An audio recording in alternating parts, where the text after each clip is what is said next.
We're continuing with our studies. Actually, tonight is a continuation from last week, in particular, in which we began the second chapter. We studied the first Mishnah. It's actually a compound and a fascinating Mishnah. So if you have your Pirkei Avot with you, turn to chapter 2 and look at Mishnah number 1. Now, we didn't quite finish it because, as I said, there is so much in it. But what's interesting, when I did a bit more research, I discovered that actually there are some Mishnayos collections in which what we're going to study tonight actually features as a separate Mishnah unto itself. So I have here the commentary of Rabbeinu Yonah, one of the most important Rishonim. He lived in Girona in the 13th century. He was a contemporary and a relative, an old contemporary of Ramban. We've mentioned him in the past. He's very famous for writing a book called Sharei Tshuva and other important books, halachic works as well, Rabbeinu Yonah. So actually in his collection, in his version of the Mishnah, this does feature as a separate Mishnah unto itself. I was pleased to find that because we're trying to do at least one Mishnah a night. So tonight we're going to do the end of the first Mishnah, which, as I say, features as a second Mishnah unto itself. But that's just a technicality. Histakel b'shloshe dvarim ve'ein haba lidei aveira. Contemplate three things, and you will not come to the hands of sin. Da mala mimcha, know what is above you. Ayin ro'ah, an eye that sees, v'ozen shamas, and an ear that hears, v'chol ma'asecha b'sefri nichtavim, and all of your deeds are recorded in a book. So, of course, at this simple level, the Tana, this is Rabbi Yehuda Hanasi, Rabbi Yehuda the Prince, we spoke about him in some detail last week, is alerting us or is advising the reader to contemplate always the fact that his conduct, even in private, is actually subject to divine scrutiny, that above every person is an eye that sees, an ear that hears, and his deeds are recorded. And we're going to look closely at that, hopefully in the time that we have together this evening. So the first comment I like to begin with is something which actually I did not see in the commentaries. I'm sure that some of the commentaries will definitely adduce this passage in the Talmud. Certainly it came to my mind, and I'd like to share it with you. The Talmud in Masechta Brachot, page 28b. So for the Daf Yomi team, you will have done it a couple of months ago already, maybe 3 months ago at this point. Maybe more than 3 months. On page 28b, and the Talmud there records the last days of Rabbi Yochanan ben Zakkai. Rabbi Yochanan ben Zakkai was one of the most important men of the Talmud. In fact, we're going to cite his teachings later on in this parak, in the second chapter of Pirkei Avot. And a very important personality, and according to our tradition, he actually died at a very old age, I think at the age of 120. But in any case, when he was on his deathbed, so his disciples came in and they asked him for a blessing. Barcheinu Rabbeinu, our teacher, give us a blessing before you depart this world. So he gave them the blessing and he said, Hiratson shihei mora shamayim aleichem, may the fear of heaven be upon you, kimora basar vadam, as the awe of flesh and blood. And the disciples were surprised. They said, Rabbi, do you mean just to that extent, no more? That is to say, the awe of heaven should be no more than the awe of flesh and blood of a person? So he said, mark my words. He said, when a person is about to sin, if a person feels or recognizes within himself his weakness and his intention to do something which may be wrong or may be doubtful, he instinctively thinks at that moment, Shelo yir'ani adam, let no man see me. I hope that what I'm doing is not exposed to public scrutiny or even private scrutiny. Every person instinctively, if he does something which he knows is wrong, or he fears is wrong, or he feels even has the appearance of wrongdoing, so he says to himself, I hope nobody sees me. So Rabbi Yochanan ben Zakkai said, if a person would have the fear of heaven, even to the extent of his fear of flesh and blood, that would be a great thing. That would ensure that he would not sin, at least in the great majority of occasions. And if we think to ourselves for a moment, I think we will recognize how true this is. So this is the first comment I'd like to make, that the mission is exhorting us to at least have the awareness that Hashem is watching us, at least to the extent that we would have that consciousness and we would be inhibited to do what we may be thinking of doing if we were in public view or of another person, even only a single person. I saw one of the commentators has a very clever idea, which I quite like. He says, the Mishnah says, "Ve'ein ata ba lidei aver." Excuse me. Baruch atah Adonai Eloheinu melech haolam shehakol nivra.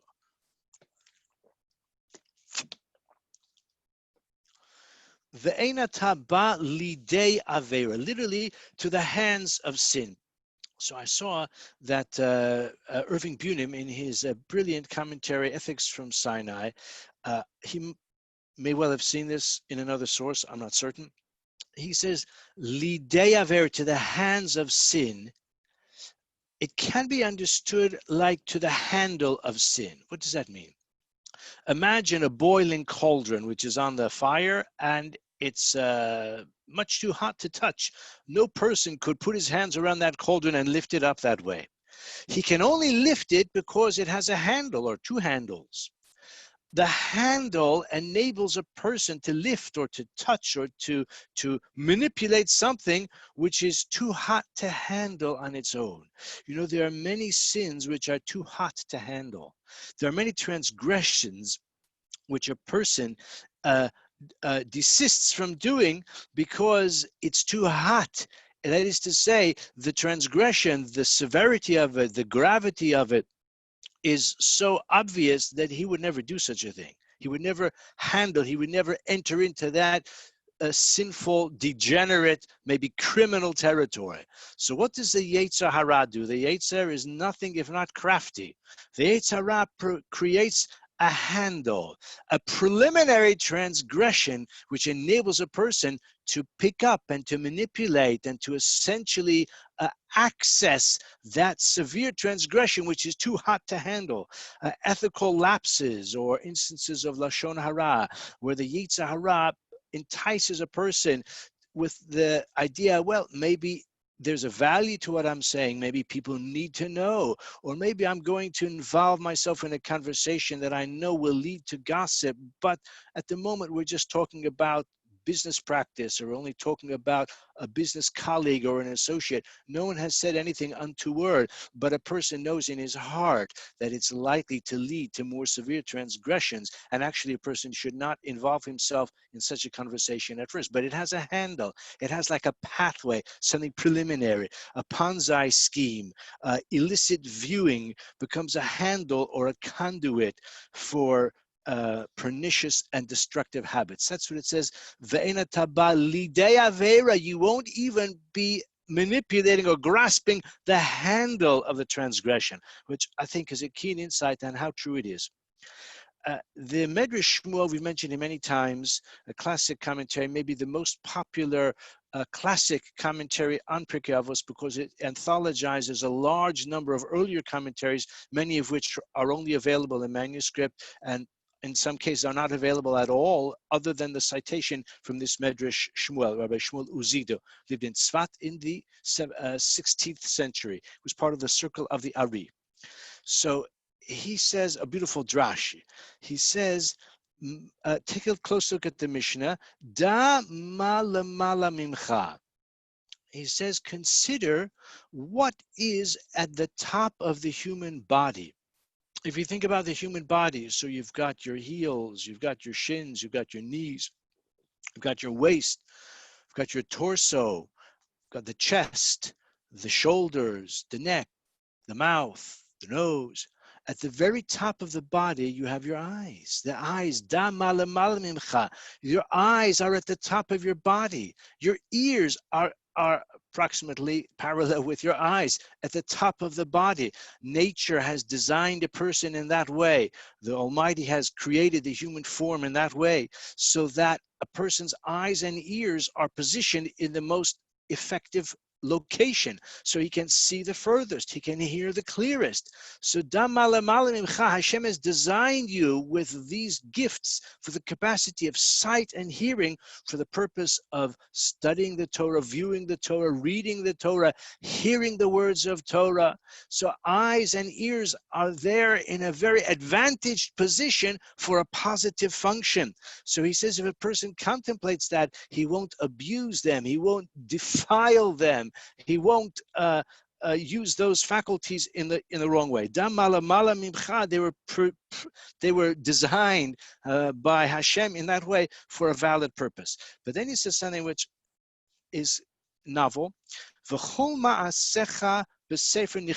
all of your deeds are written in a book. So of course we understand that this is a metaphor, that Hashem records a person's behavior in a heavenly book, so to speak. But in a midrashic interpretation, he suggests something different. He says that the Mishnah, the Tana, Rabbi Yehuda Hanassi here, is giving us advice.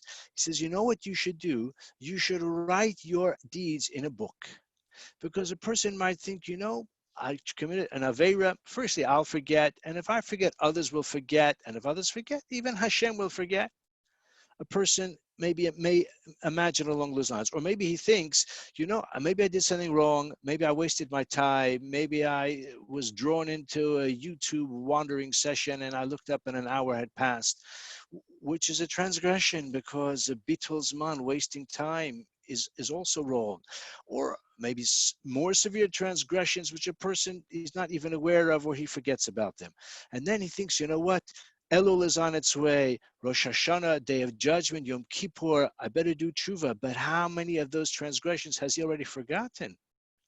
Says the Mishnah, you know what? Write it down. The end of every day, write down what you think you may have done wrong. And if you do that, if you make a habit of recording it, you will firstly remember, but also it itself will be the greatest spur to self-improvement. He says, you should write it down in your book.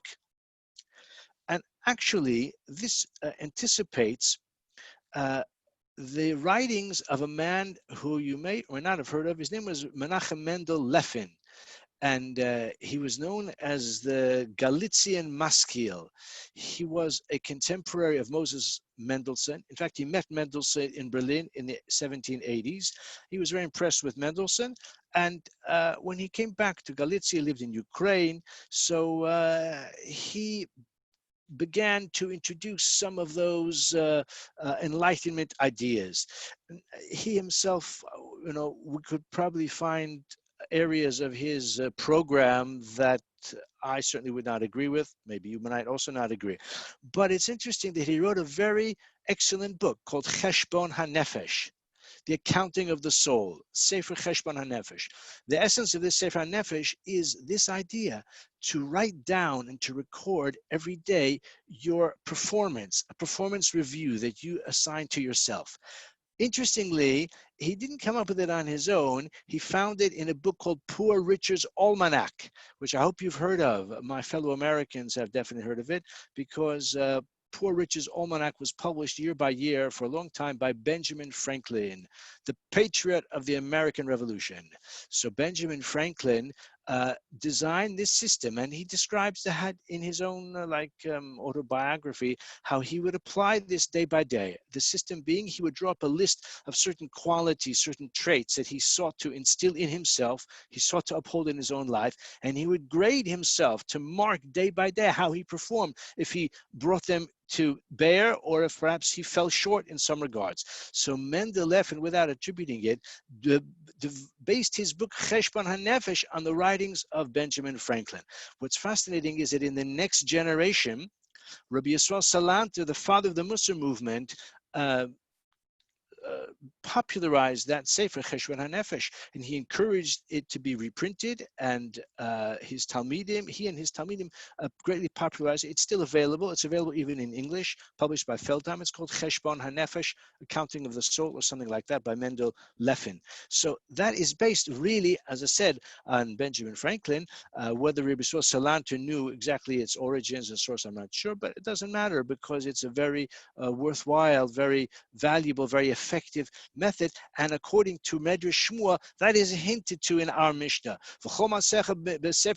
Write down your own shortcomings, your own failings in a book just for yourself, just for your own purpose, and then you'll be able to recognize, to identify your failings, to account for them, and hopefully to improve them, which no doubt this is an effective way to bring about self-improvement, which is, I'm sure, is useful in a business context, in many other contexts as well.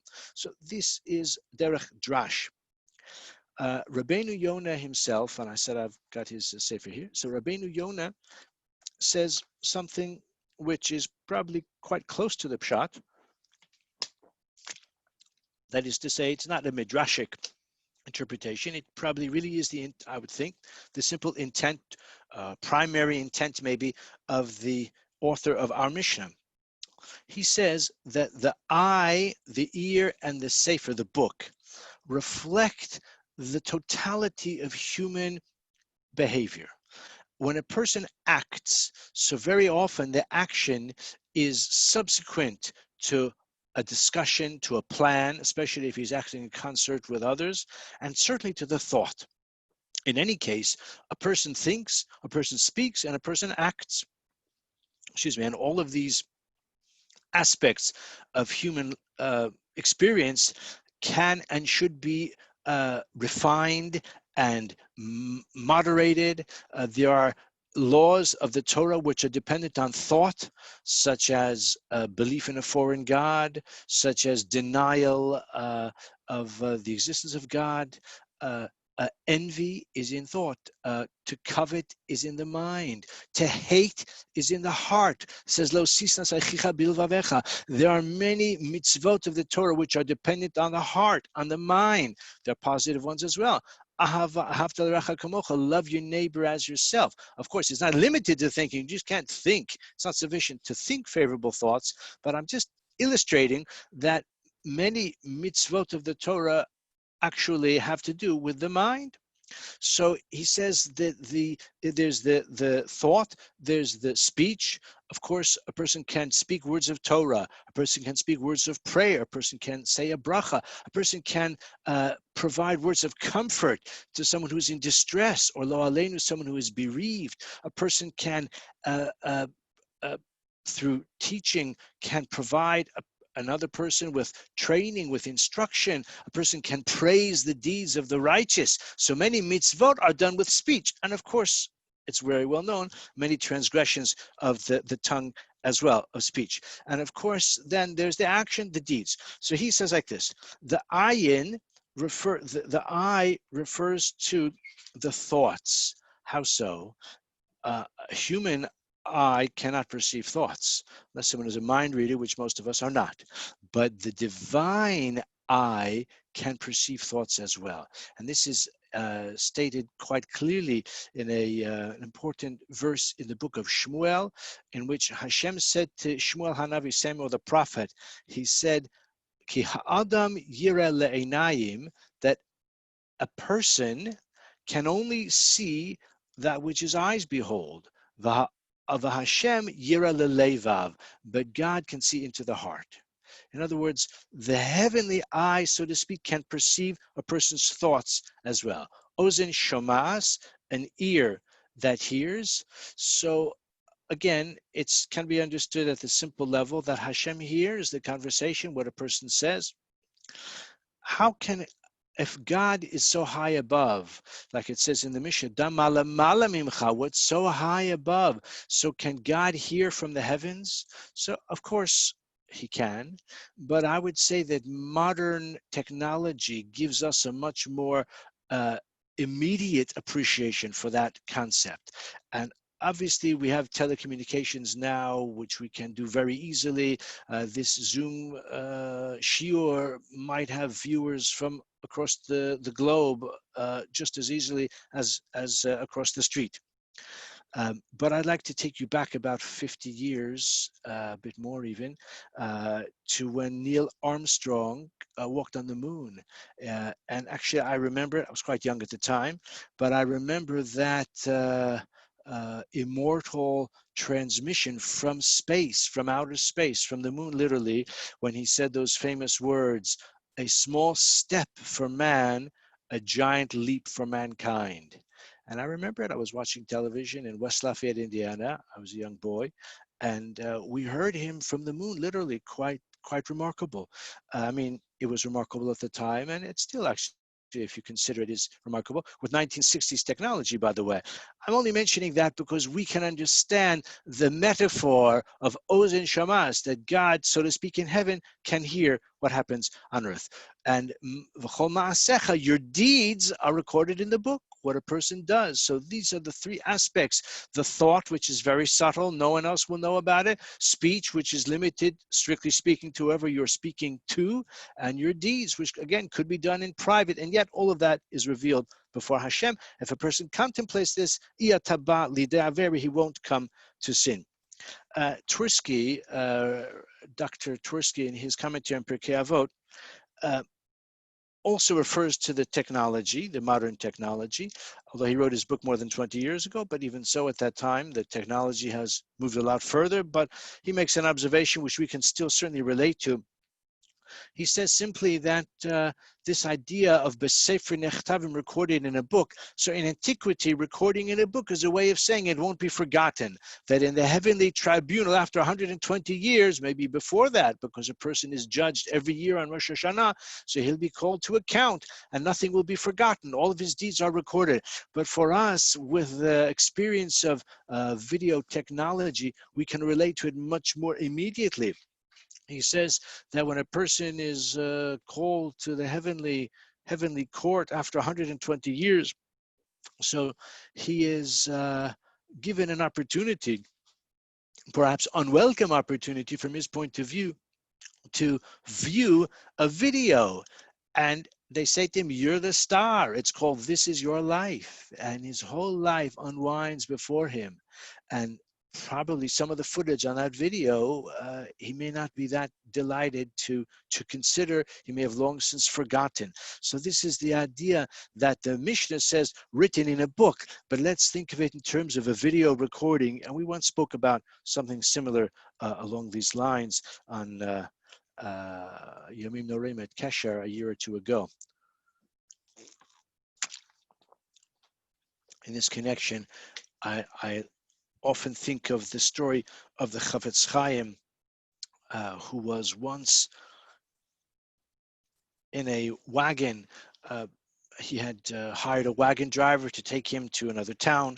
And as they were traveling along the road, it must have been maybe this time of year, the summertime, and the horse was traveling along the road, and the wagon driver noticed that the farmer nearby had piled up bales of hay that were right near the edge of his field and therefore the edge of the road.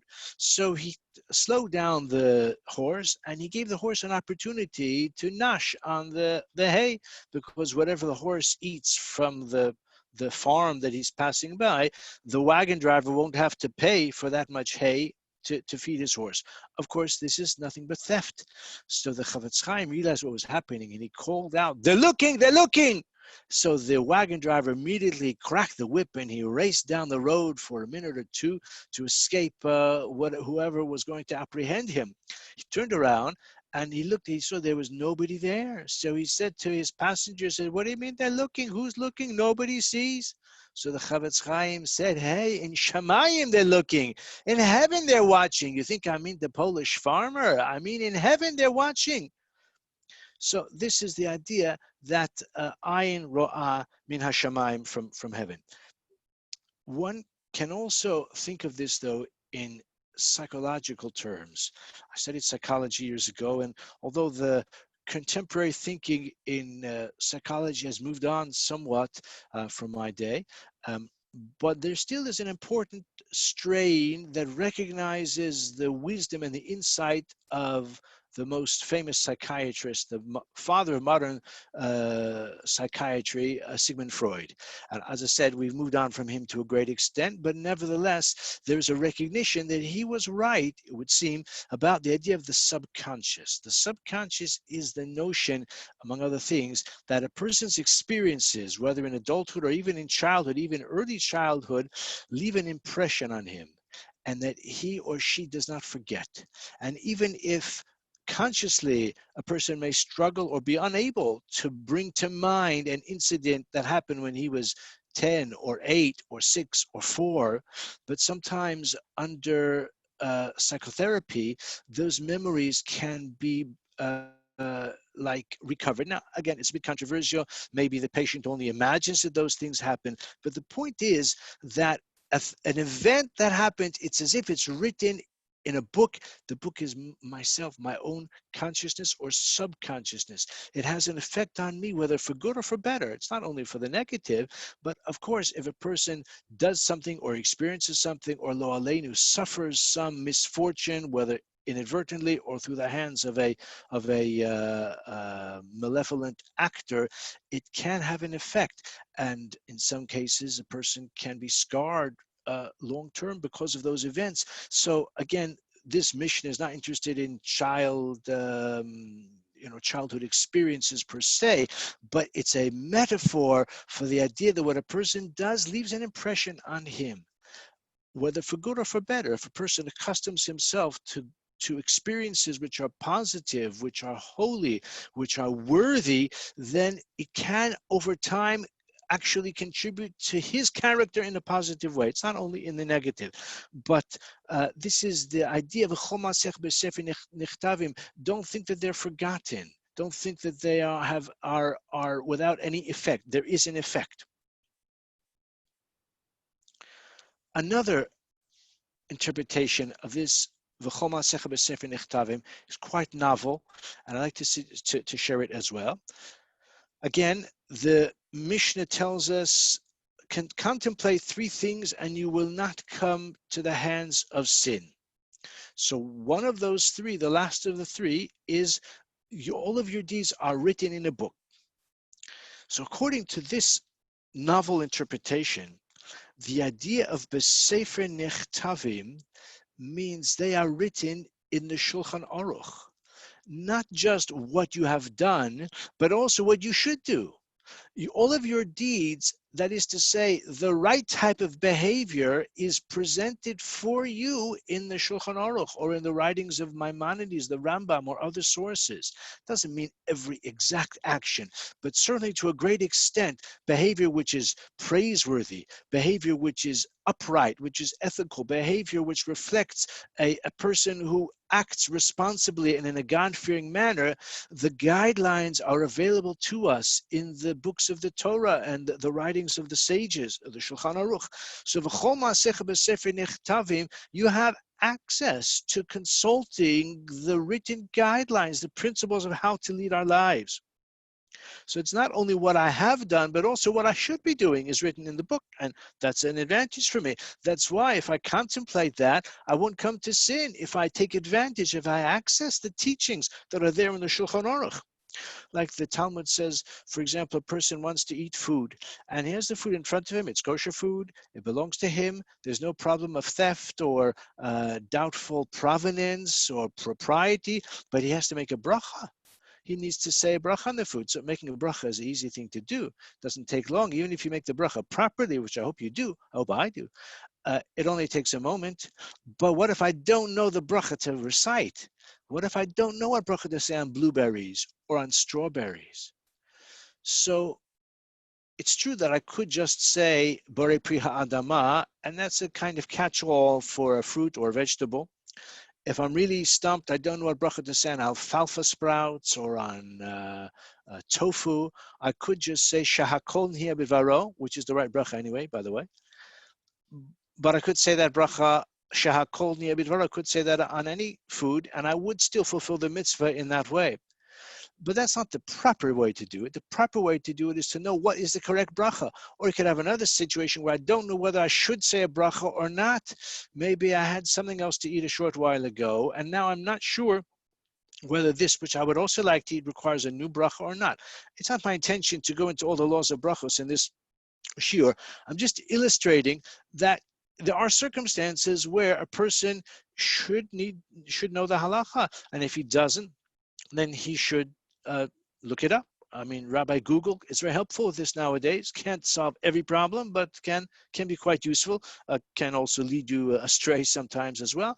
But a person has access nowadays, to a certain degree at least, if he's motivated to do so, to the right kind of instruction. So that's what it says. All of your deeds are written in the book. To a great extent. Again, not of course to the full extent, and certainly I'm not advocating a life that is completely programmed by the Shulchan Aruch, as if to say that a person has no agency, a person has no freedom of choice, or no freedom to choose his own path. Actually, I think it was just last week that we mentioned that idea, that a person should choose the path that is right for him. So within the parameters of the Shulchan Aruch, there is ample room for individuality. But nevertheless, the primary sort of value system is Besefer Nichtavim. The Kerem Hatzvi, we've mentioned him regularly, Rabbi Tzvi Hirsch Farber, who lived here in London in Soho. He was the rabbi at the Great Synagogue, or Dean Street. I think there was some great in there, I think, as well. Anyway, it was Dean Street, which has been through a few different iterations in life. But in any case, at one time, it was a large and important kehila. He was the rabbi there for many years, and he was very talented, very creative, very brilliant scholar, Talmid Chacham, excellent darshan, also very frustrated because I think his congregants really did not appreciate him very much. In any case, he wrote a number of svarim, called collectively Kerem Hatzvi, and he quotes a beautiful drash in the name of the Sefer Avodas Yisrael. This is written by the Kozhenitzer Magid, Rabbi Yisrael Hapstein, the Magid of Kozhenitz. Avodas Yisrael, very frequently reprinted Sefer, first appeared in the mid-1800s, been reprinted many times since. So he understands this Mishnah in a historical way. Mala mala mimcha, ayin ro'ah, an eye that sees. He says in the first temple in ancient times, in the times of the biblical era, in the times of prophecy, so if there was some uncertainty, if they didn't know what to do at a communal level, if the king or the Sanhedrin or the Kohen Gadol, or even an individual who had some question that has implications for the whole nation, he would be able to approach the Kohen Gadol, who would consult the Urim V'Tumim. The Urim V'Tumim refers to the breastplate that he would wear. There were precious and semi-precious stones, 12 of them, on which were inscribed certain letters, and he would put a question. The Kohen Gadol, the high priest, would put a question to the Urim V'Tumim, and the answer would illuminate the letters that represented the divine response would illuminate, and he would be able to read those letters and understand the divine communication. It was a form of prophecy. That's Ayin Ro'ah.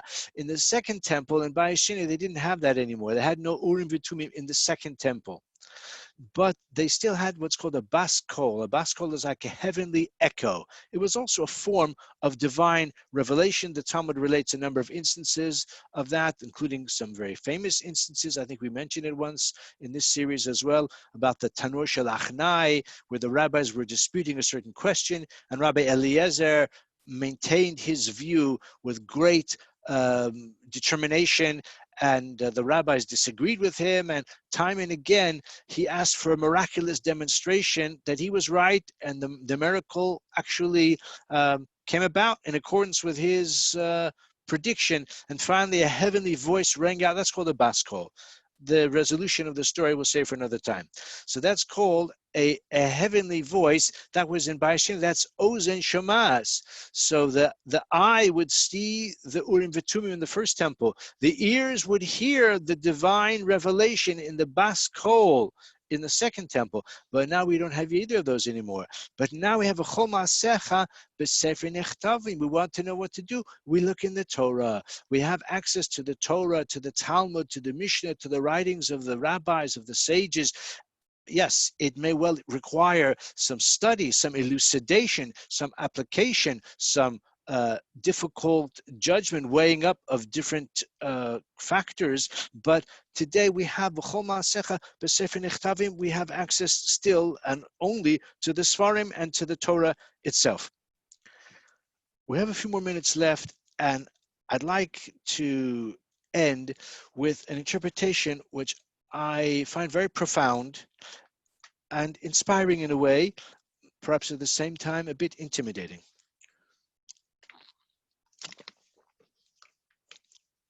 A beautiful thought which is found in the writings of Rabbi Chaim Volozhin. Rabbi Chaim Volozhin, I hope you know, was the leading disciple of the Vilna Gaon. He also was the founder of the famous Volozhin Yeshiva, which in turn became the paradigm for other yeshivot as well. Rav Chaim Volozhin, one of the great thinkers of the last 200 years, he died around 1820 or thereabouts, approximately maybe 1830, roughly 200 years ago. So Rav Chaim Volozhin says as follows: Da mala mala mimcha. Take a close look at those words. I hope you have it in front of you, because he interprets it as follows: Da, you should know that malemala, that which happens above in the heavens, in the celestial sphere, mimcha, it comes from you. Human activity, human behavior actually exercises a profound effect on what happens in the heavens, in the celestial sphere, even in the realm of Hashem himself. And this is a novel and a radical idea in some ways, very profound idea, I find, that a person's behavior on this earth affects what happens in the higher realm, and from there, of course, it affects the world again. So my behavior affects the whole world. It's interesting how modern science has also come to a similar recognition. I don't want to be jocular, but somebody recently said that if you don't believe that one person can change the world, you never met that Chinaman who ate that bat in the Wuhan market. The possibility of one person's actions having an effect, a ripple effect on the whole world, is something which is widely recognized today. But Rav Chaim Volozhin sees it in spiritual terms as well, that a person can affect the heavens. So in his most important book called Nefesh HaChaim, in chapter 1, section 1, chapter 9, he quotes the verse at the end of the Torah, near the very end of the Torah, Rochev Shamayim Be'ezrecha.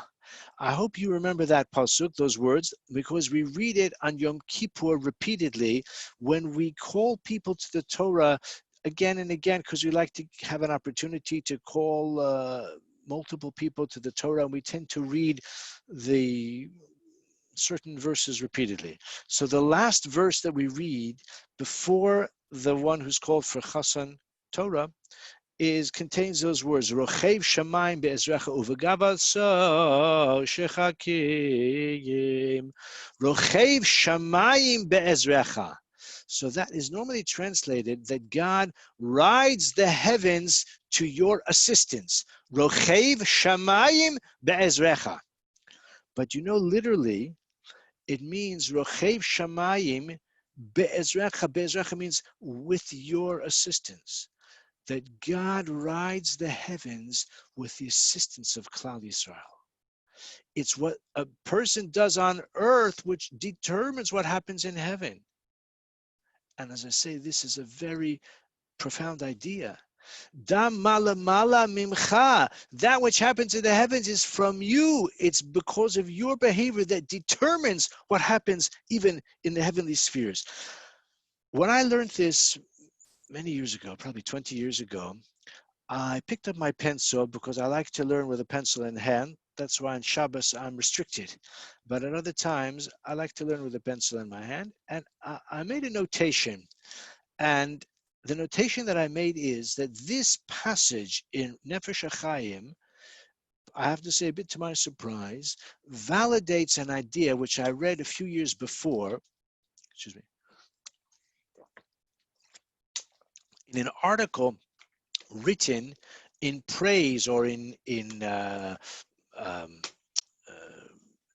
advocating the accomplishments and the program of the religious Zionist movement. Now, bear with me. the article said that in order to bring about the divine plan for the return of the Jewish people to their land, and even for the ultimate redemption, God needs our help. God, I won't say he can't do it on his own, but he chooses not to do it on his own. The way to bring about the redemption is through human agency and human activism. And he adduced I don't know if you want to say a proof, but he said the following words are consistent with this idea. We say them every day, every morning we say it in the prayers. Sur Yisrael, Kuma be'ezrat Yisrael. Rock of Israel, arise with the help of Israel.